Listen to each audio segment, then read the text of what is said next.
3장 어떤 감정으로부터도 도망칠 수 없다. 프리츠 펄스.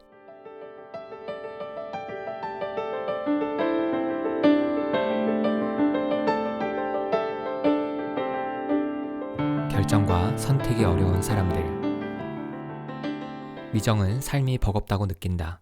무언가를 결정하는 것이 어렵기 때문이다.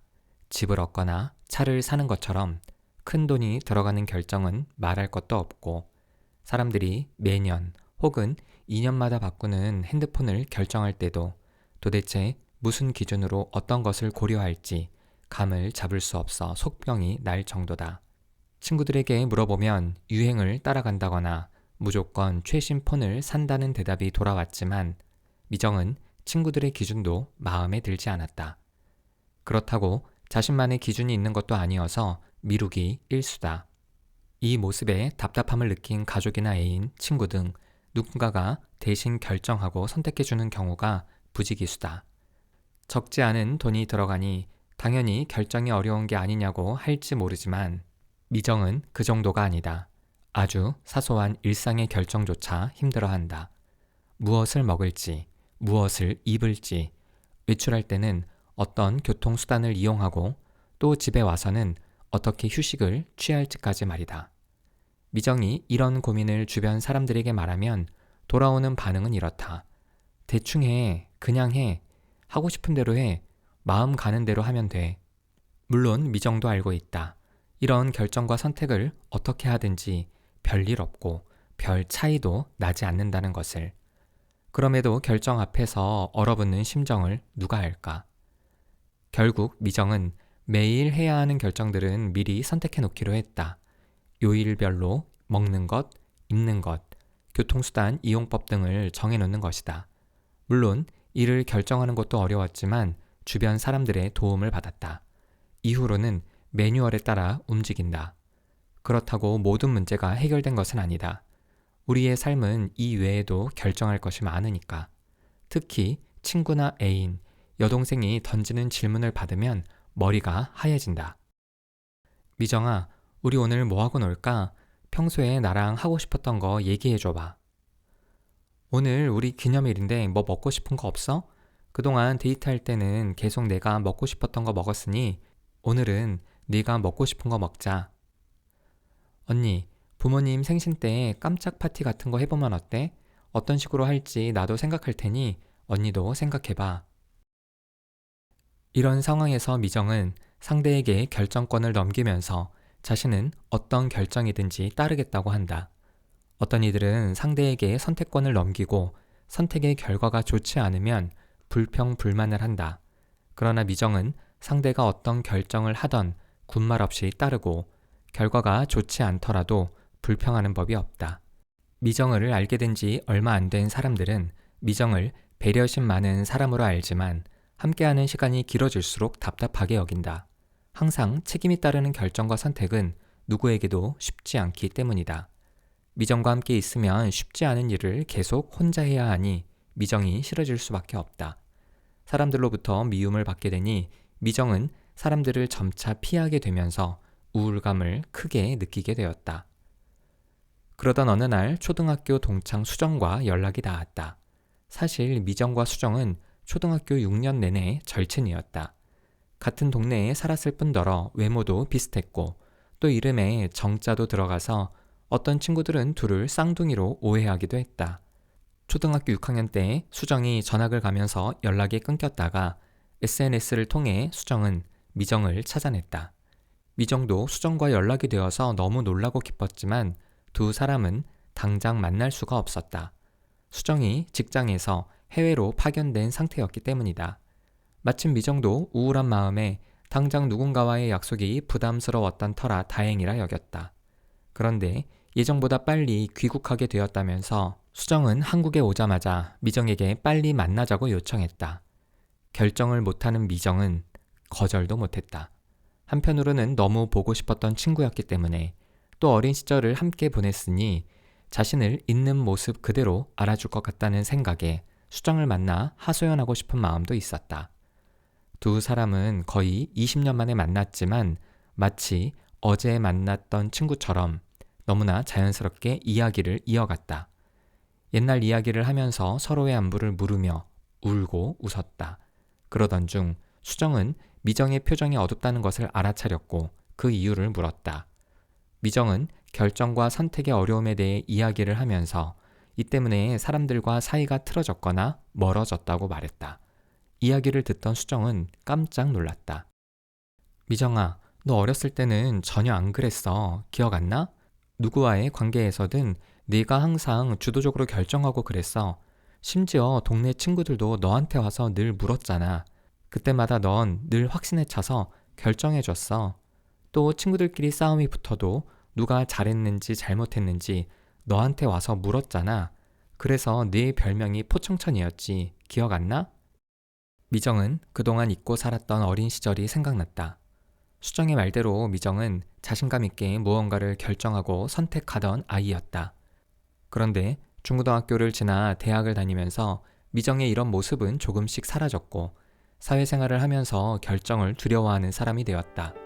도대체 미정에게는 무슨 일이 일어난 것일까?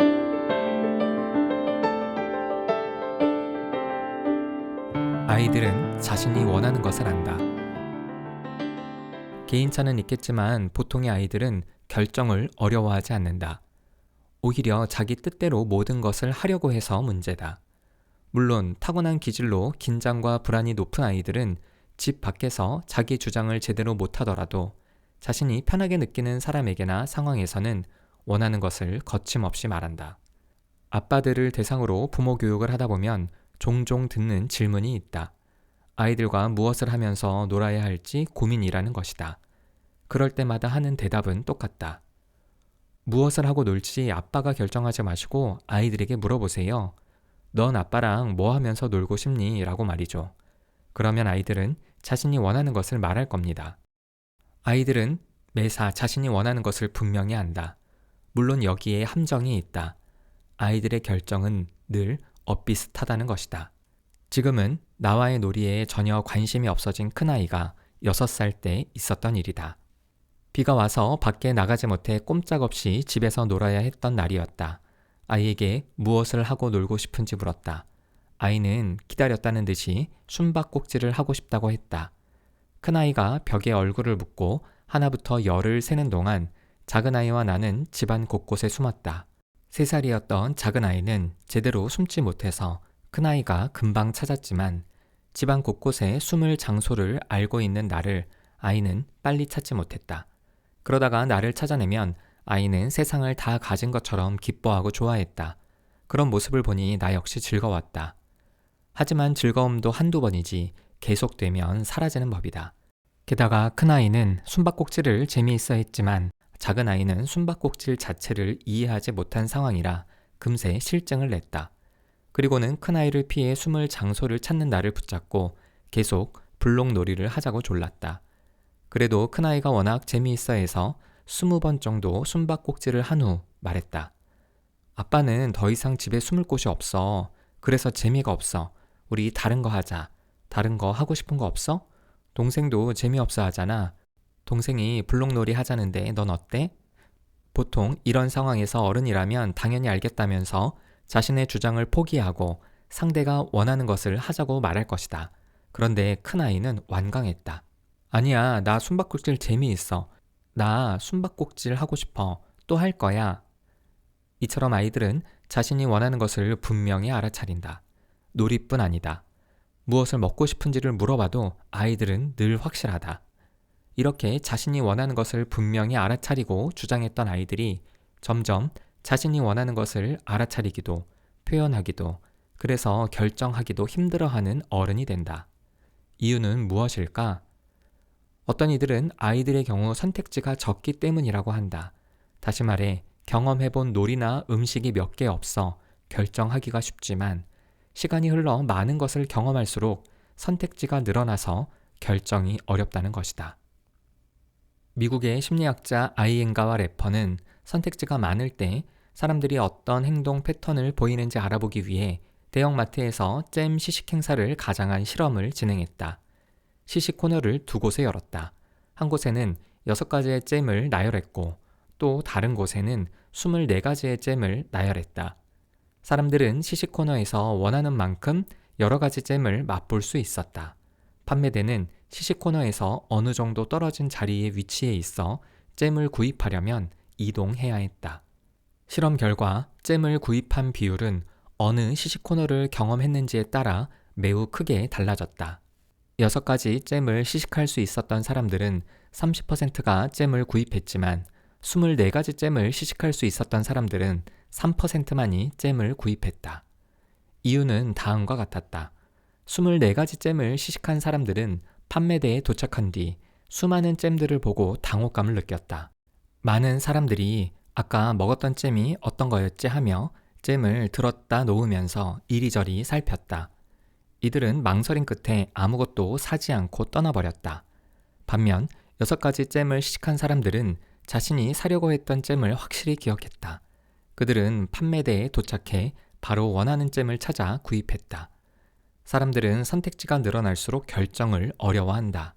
어른들이 아이들보다 결정을 어려워하는 이유도 선택지가 많아졌기 때문이라고 할 수 있다. 큰아이가 숨바꼭질을 계속하자고 고집했던 것은 숨바꼭질이 천하제일의 재미있는 놀이라서가 아니다. 아이가 경험한 몇 개 안 되는 놀이 중 그나마 재미있는 놀이이기 때문이다.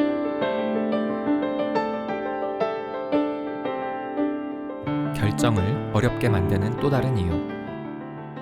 어른이 될수록 자신이 무엇을 원하는지 결정하기 어려운 더 중요한 이유가 있다. 부모나 사회로부터 받은 교육 때문이다. 아이들은 사회화되는 과정에서 자신의 행동에 영향을 미치는 많은 메시지를 듣게 된다. 얌전해라, 남을 배려해라, 부모님께 순종해라, 성질 부리지 말아라, 사람들에게 인정받아야 한다, 남에게 동정받지 말아라, 이기적으로 굴지 말아라, 함부로 나서지 말아라, 성공해라, 용감하고 씩씩해라, 잘난 척 하지 마라 등이다. 이런 메시지의 목적은 아이가 주변 사람들과 좋은 관계를 맺고 잘 살 수 있게 도우려는 것이다. 문제는 이런 의중을 아이들이 파악하기가 어렵다는 데 있다. 결과적으로 아이들은 이런 말을 법칙처럼 고지곳대로 받아들인다. 그래서 자신이 원하는 것이 마음에 떠올라서 이야기하고 싶어도 혹시 다른 사람을 불편하게 만들까봐, 자신이 이기적으로 보일까봐 말하지 않게 된다.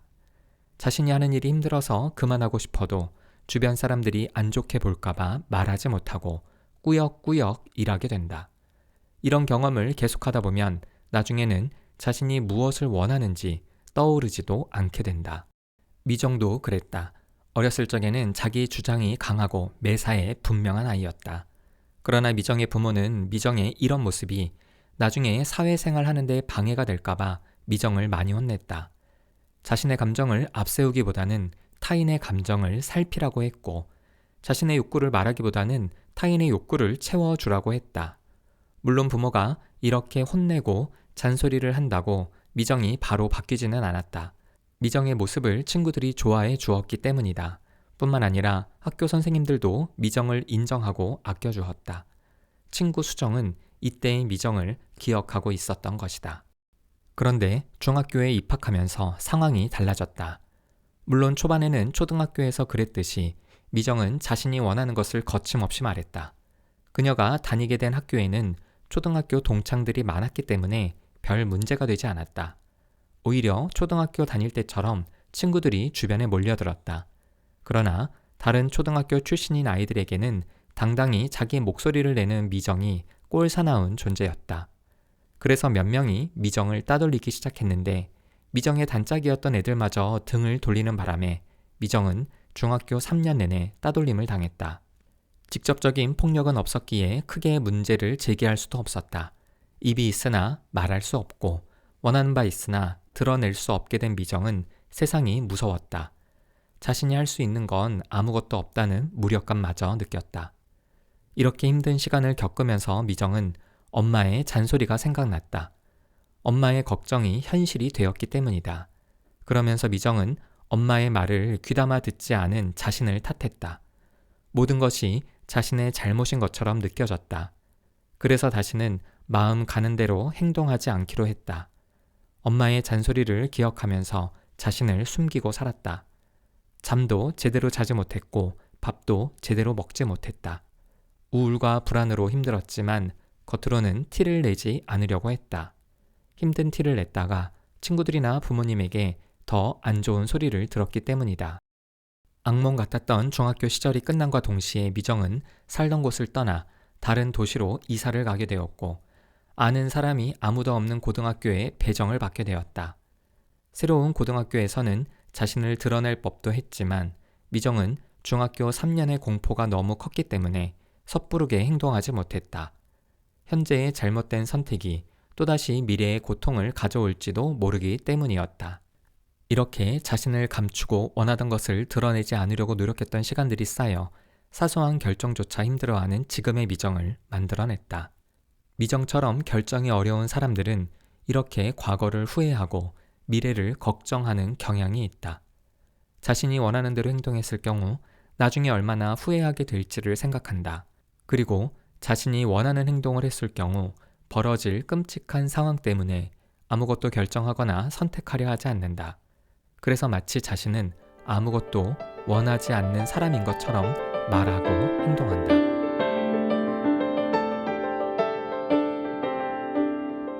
마음은 지금 여기를 살 때 행복하다. 독일 태생의 유태인 의사이자 게슈탈트 치료의 창시자인 펄스에 따르면 미정은 자신의 게슈탈트를 제대로 알아차리지 못하는 상태다. 펄스가 말하는 게슈탈트란 지금 여기에서 느끼는 행동 동기를 의미한다. 즉, 자신이 지금 어떤 행동을 하고 싶은지 인식하는 것이 게슈탈트를 알아차리는 것이다. 본래 독일어로 게슈탈트는 의미 있는 형태를 의미한다. 사람은 하늘의 구름을 보면서도 나름 의미 있는 형태로 지각하는 경향이 있다. 이와 비슷하게 우리는 마음의 욕구를 의미 있는 행동 동기로 지각하는 경향이 있어서 펄스는 게슈탈트라는 단어를 차용했다. 지금 이 글을 읽는 당신의 게슈탈트를 알아차려보자. 이 문장을 읽고 있는 이 순간 계속 책을 읽고 싶은가? 나른하고 졸려서 자고 싶은가? 목이 말라 물을 한 잔 먹고 싶은가? 화장실에 가서 볼일을 보고 싶은가? 아니면 다른 무언가를 하고 싶은가? 그것이 무엇이든 당신이 있는 곳에서 지금 당장 실천할 수 있는 행동 동기가 게슈탈트인 것이다.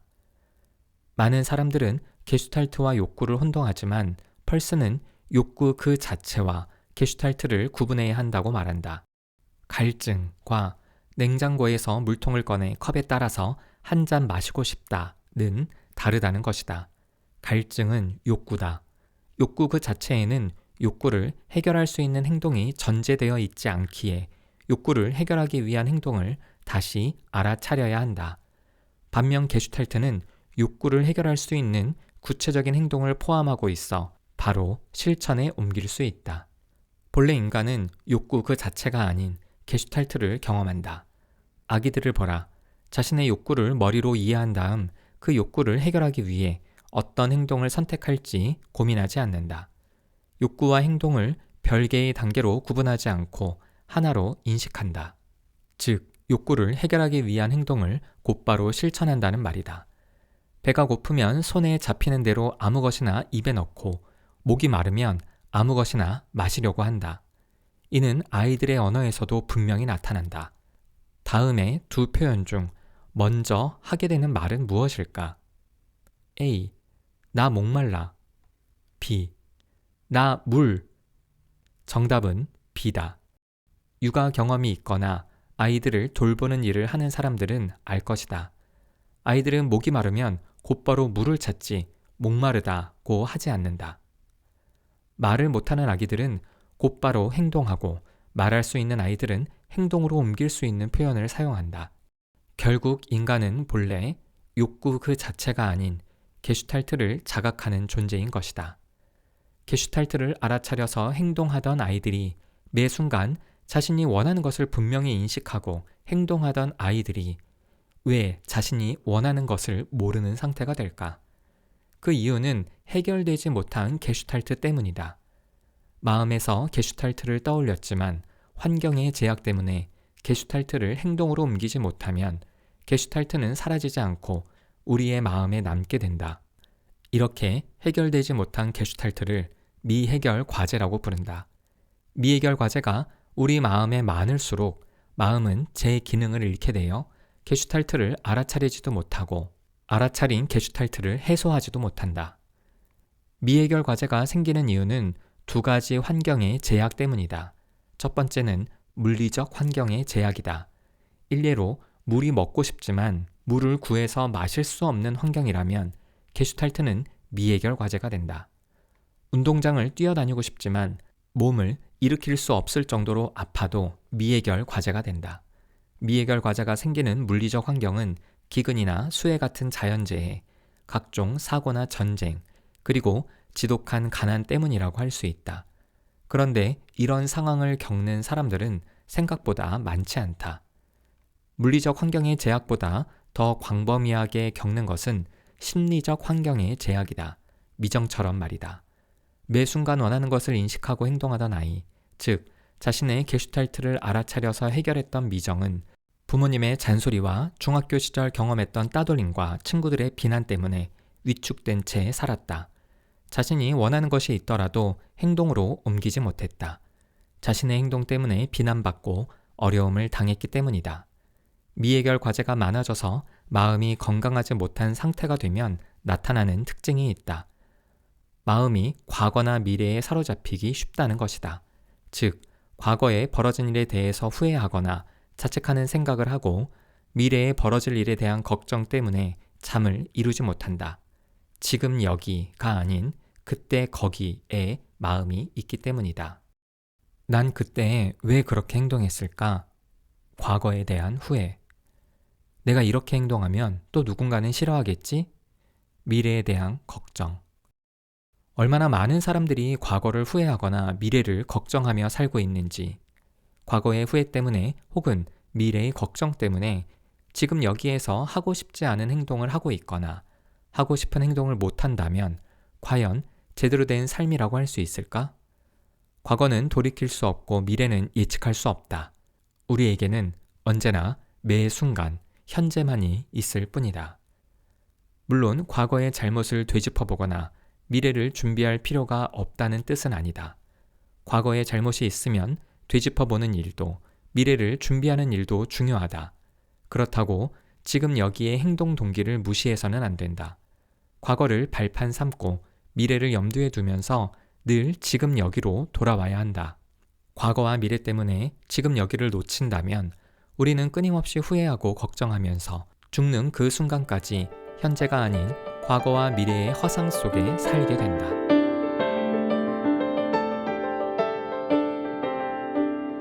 아무것도 원하지 않는 사람은 없다.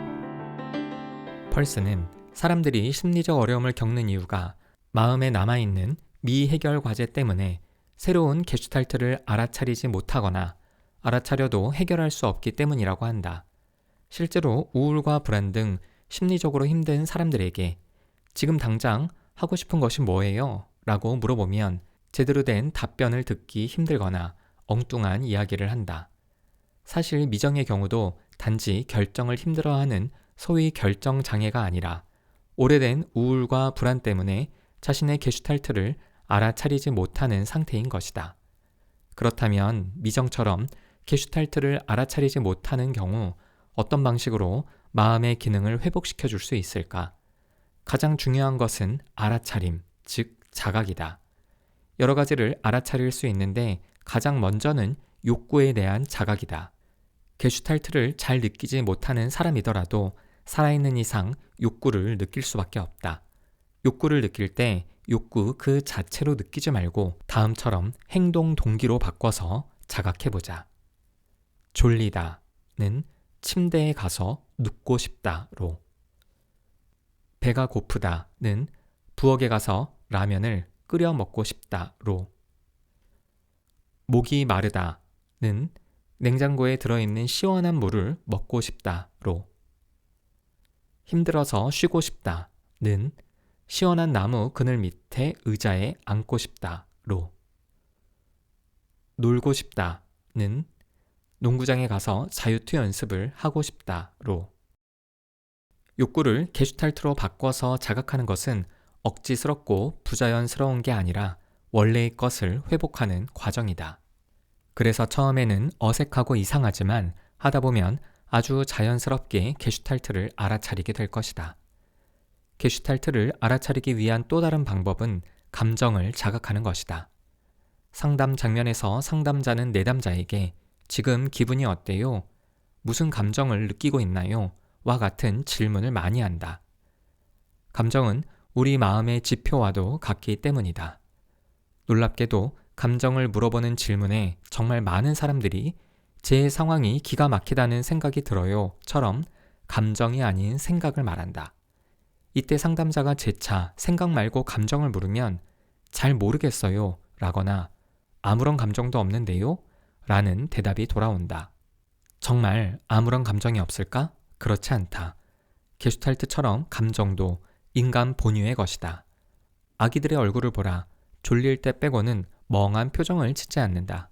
매 순간 희노애락을 얼굴로 표현한다. 비단 아기들만이 아니다. 살아있는 사람은 매 순간 감정을 느낄 수 있다. 그런데 어린 시절부터 감정대로 행동하지 마, 울지 마, 눈치 없게 그렇게 크게 웃으면 어떡하니 등의 메시지를 듣고 살면서 감정을 느끼지 않으려고 애썼기에 감정을 자동적으로 억압하게 된 것이다. 어떻게 해야 감정을 다시 느낄 수 있을까? 감정을 느끼기 위해서는 감정의 종류를 알아야 한다. 우선 감정은 크게 유쾌한 쪽과 불쾌한 쪽으로 구분할 수 있다. 한국식 감정 표현인 희노애락을 보라. 희, 기쁨과 락, 즐거움은 유쾌한 감정이고 노, 화와 애, 슬픔은 불쾌한 감정이다. 감정을 세밀하게 느끼기 어렵다면 지금 감정이 좋은지 혹은 유쾌한지, 나쁜지 혹은 불쾌한지 생각해보라. 감정이 완전 중립인 상태는 없다고 해도 무방하다. 아주 조금이라도 좋거나 나쁘다. 지금 기분이 좋다, 지금 기분이 나쁘다는 식으로 표현하는 것이 익숙해졌다면 그 다음은 희노애락으로 구분해보자. 희노애락의 4가지 표현이 부족하다면 보다 세밀하게 구분할 수도 있다. 유쾌한 감정으로는 기쁨, 즐거움, 행복, 만족, 사랑, 편안, 반가움 등이 있고 불쾌한 감정으로는 화, 슬픔, 공포, 우울, 외로움, 걱정, 혐오 등이 있다. 이보다 더 많은 감정 표현을 알고 싶다면 인터넷 검색을 이용하면 된다. 세 번째 방법은 환경과 경험에 대한 자각이다. 어린 아기들은 자신이 처한 환경에서 자신이 경험하는 모든 것을 자각한다. 모든 것이 새롭기 때문에 자신의 감각을 이용해서 세밀하게 관찰하고 느낀다. 그것이 좋다거나 나쁘다거나 옳다거나 그르다고 판단하지 않고 있는 그대로 경험한다. 물론 아기들에게는 판단할 만한 기준이 없기도 하다. 시간이 지나 경험이 쌓이면 아이들도 점차 자각하기보다는 좋고 나쁨과 옳고 그름의 기준으로 판단을 한다. 판단이 나쁘다거나 틀렸다고 말할 수는 없다. 자신의 생존과 안전을 위해서는 판단이 필요하다. 처음 불을 보았을 때는 신기해서 손을 갖다 대는 식으로 불을 자각하고 느껴보려고 할 수 있다. 하지만 엄청난 통증을 느끼게 되면 나중에는 불을 보았을 때 자각하려고 하기보다는 위험하다는 판단을 하게 될 것이다. 그러나 이런 판단이 우리 삶을 채워갈수록 우리는 환경을 경험하기보다 생각이라는 감옥에 갇히고 만다. 그래서 보고 있으나 보지 못하고 듣고 있지만 듣지 못하며 먹고 있지만 맛을 느끼지 못하고 행동했으나 기억하지 못한다. 정신없이 집에서 나와 버스 정류장으로 가다가 가스불을 끄지 않은 것 같아서 문을 잠그지 않은 것 같아서 등 꼭 해야 할 무언가를 하지 않은 것 같아서 집으로 돌아왔던 경험이 한두 번쯤은 있을 것이다. 집에 돌아와 보니 가스불은 꺼져 있고 문은 제대로 잠겨 있었던 경험이 대부분이다. 분명 자신이 그 행동을 했지만 그 순간 다른 생각에 사로잡혀 무슨 행동을 했는지 자각하지 못해 벌어진 일이다. 어디 이뿐인가? 자신이 무슨 말을 하는지도 모르면서 막 떠드는 사람도 있다. 이렇게 정신없이 살지 않으려면 매 순간의 경험을 자각하는 연습을 하자. 생각과 판단, 걱정과 계획을 내려놓고 자신이 보고 있는 것의 색과 무늬를 살펴보고 만지고 있는 것의 촉감을 느껴보자. 음식의 맛과 향을 음미해보자. 때로는 눈 감고 들리는 소리에 집중해보자. 하루에 일정 시간만이라도 우리의 오감을 열어서 환경을 자각하고 경험을 자각하다 보면 자연스럽게 게슈탈트를 알아차리고 자신이 처한 환경에서 이를 해소할 수 있게 될 것이다.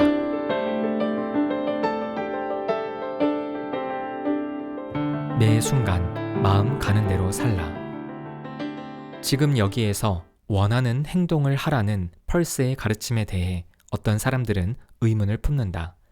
자신이 원하는 행동을 하는 것이 건강한 마음의 지표라면 그냥 막 살아도 되냐고 묻는다.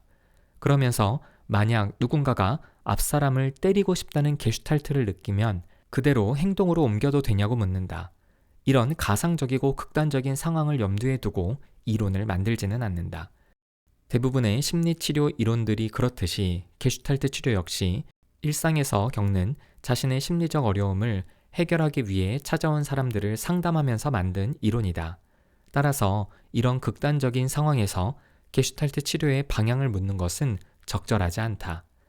하지만 정말 누군가가 상담자를 찾아와서 지금 타인이든 자신이든 누군가를 칼로 찌르고 싶은 것이 본인의 게슈탈트라고 말한다면 상담자는 내담자에게 어떤 일이 있었는지를 물을 것이다. 다른 동물을 잡아먹는 밀림의 포식자들을 보라. 이들이 배고프지 않으면 다른 동물을 이유 없이 해치지 않는다. 이런 면에서 누군가를 해주고 싶은 것은 인간의 자연스러운 게슈탈트라고 보기 어렵다. 분명 이런 게슈탈트가 만들어지기 전에 미해결된 게슈탈트가 많았을 것이라고 추측해 볼 수 있다.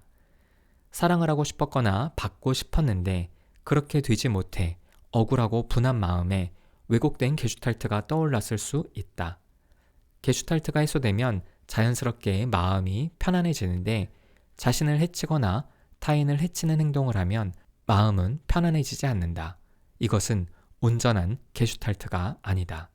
왜곡된 게슈탈트가 아니라면 정말 마음 가는 대로 행동해도 될까? 중요한 시험을 앞둔 수험생이 공부를 하려고 책상 앞에 앉아 있다가 밖에 나가서 바람을 쐬면서 벤치에 앉아 있고 싶다는 게슈탈트를 떠올렸다면 어떨까? 이럴 때 많은 사람들은 자신의 게슈탈트를 해결하려고 하기보다는 그냥 참고 공부를 하려고 할 것이다. 그러나 게슈탈트는 무시한다고 사라지는 것이 아니다. 미해결 과제 때문에 공부에 집중하기도 어려워진다. 따라서 시간을 내서 밖에 나가는 것이 좋다. 그러다가 다시 공부를 하고 싶다는 게슈탈트가 자각이 되면 다시 들어오면 된다.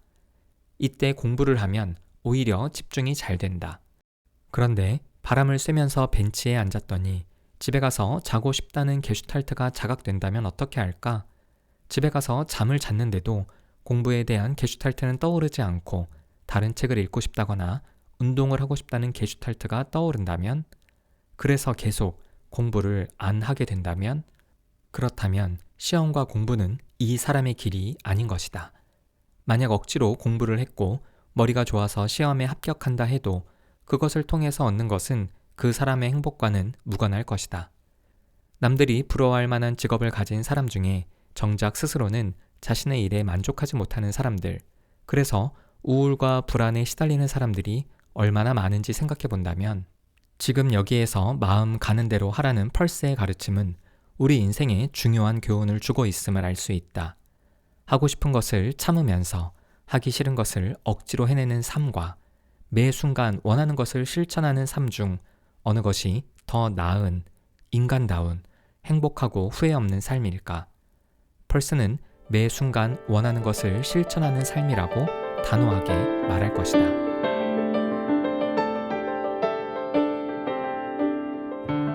펄스가 말하는 인간의 마음.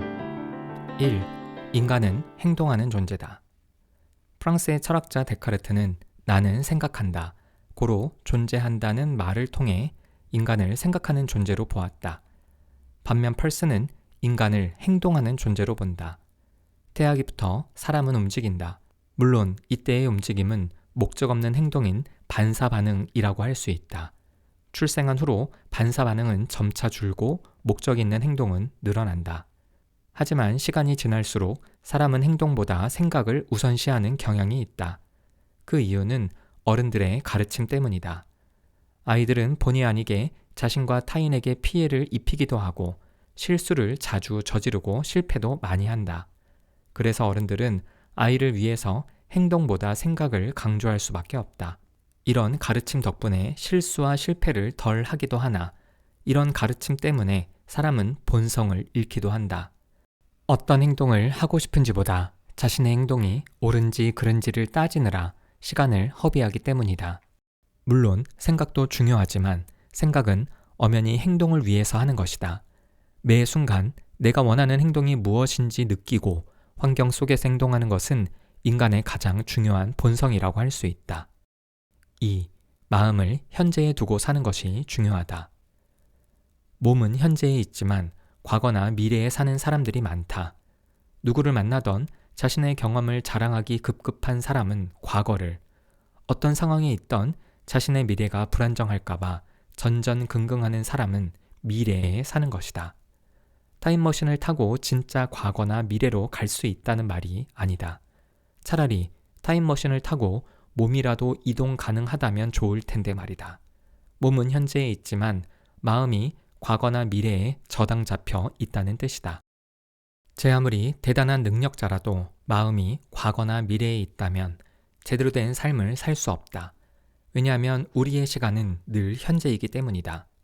지금은 몇 시, 몇 분, 몇 초인가? 시계를 확인하고 그 시간을 말하려고 하는 순간 이미 그 시간은 과거가 되어버린다.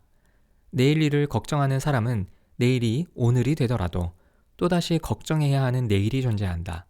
이런 면에서 과거는 잡을 수 없고 미래도 오지 않는다. 오로지 매 순간 경험하는 현재만이 있을 뿐이다. 그래서 펄스는 지금 여기가 중요하다고 강조한다. 3. 마음이 원하는 대로 사는 것이 곧 내가 원하는 삶이다. 펄스는 사람이라면 누구나 지금 여기에서 원하는 것이 있고 그것을 자신이 처한 환경에서 행동을 통해 해결하려고 한다고 말했다. 행동의 결과는 좋을 수도 있고 좋지 않을 수도 있다. 행동의 결과가 좋다면 또 그런 행동을 하고 싶을 것이고 결과가 좋지 않다면 동일한 행동을 하고 싶어하는 마음은 줄어들 것이다. 이런 과정을 반복하다 보면 시행착오는 있겠지만 분명히 내가 원하는 삶을 살 수 있게 된다. 그런데 우리는 원하는 것보다 해야 하는 것에 대한 압박감이 크다. 왜 그럴까? 성공적인 삶을 살아야 한다는 생각 때문이다. 만약 매 순간 자신이 원하는 것을 억압하고 포기하고 하기 싫지만 해야 하는 것을 하고 산다면 성공할 수 있을까? 물론 어느 정도는 가능할 수 있다. 그러나 사회 여러 분야에서 성공한 사람들의 삶을 들여다보면 놀랍게도 그들은 매 순간 원하는 것을 행동으로 옮겼음을 알 수 있다. 자신의 게슈탈트와 무관하게 해야 하는 것을 한다고 성공이 보장되지는 않는다. 성공은 불확실하지만 우울과 불안, 불만족이 가득한 삶은 확실하다. 이럴 바에야 차라리 원하는 걸 실천하는 삶을 살도록 하자. 남들이 보기에 그럴듯한 성공은 못하더라도 원하는 것을 하다 보면 즐겁고 편안한 삶을 살게 될 수 있다. 만약 자신에게 어떤 재능이 있다면 성공이라는 타이틀도 얻을 수 있을 것이다. 한 번만 사는 인생에서 남들 보기에 그럴듯한 삶을 사는 것이 좋을지 아니면 내가 원하는 삶을 사는 것이 좋을지 고민해보자. 만약 원하는 삶을 살고 싶다면 원하는 것을 행동으로 옮기면 된다.